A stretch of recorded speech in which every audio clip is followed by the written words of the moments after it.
Bħalma l-ħaddiema tax-xatt ma ħallewx il-pajjiż waħdu fil-pandemija, mhux se jitħallew weħedhom huma fil-mument tal-prova tagħhom. Dan qalu l-Ministru għat-Trasport, l-Infrastruttura u x-Xogħlijiet Pubbliċi Chris Bonet f'diskors parlamentari fejn spjega l-opinjoni dettaljata li bagħtet il-Kummissjoni Ewropea lill-Gvern Malti fil-konfront tal-operaturi tax-xatt f'pajjiżna b'mod speċifiku dwar il-liċenzjar u r-regolamentazzjoni tal-ħaddiema tal-port tagħna.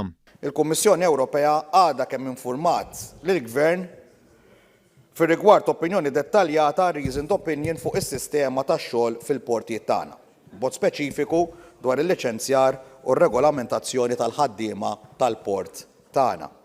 Il-Kummissjoni qed tgħid li hemm diverġenza ta' interpretazzjoni fir-rigward ta' tħaddim tat trattati tal-Unjoni, speċjalment fir-rigward tar-reġim li rregola l-ħaddiema liċenzjati tal-port. Din id-diverġenza hija msejsa fuq żewġ binarji ewlenin. L-ewwel nett il-kwota tal-ħaddiema liċenzjati tal-port. U t-tieni il-wirt kwalifikat tal-liċenzji kif stipulat fir-regolamenti dwar il-ħaddiema tal-port. Skont il-Kummissjoni Ewropea, id-diverġenza hija marbuta mal-applikazzjoni tal-artikoli trattati Ewropej relatati mal-libertà tal-moviment tal-ħaddiema, id-dritt u tas-servizz, id-dritt tal-istabbiliment u l-libertà kif għad li tipprovdi s-servizz. Minkejja din l-opinjoni dettaljata mill-Kummissjoni Ewropea, il-Ministru Bonet ikkonferma l-pożizzjoni ta' pajjiżna f'dan ir-rigward u enfasizza l-impenn tal-Gvern Malti li jibqa' jiddefendi bis-saħħa kollha l-interessi tal-Burtinara Maltin u Għawċin.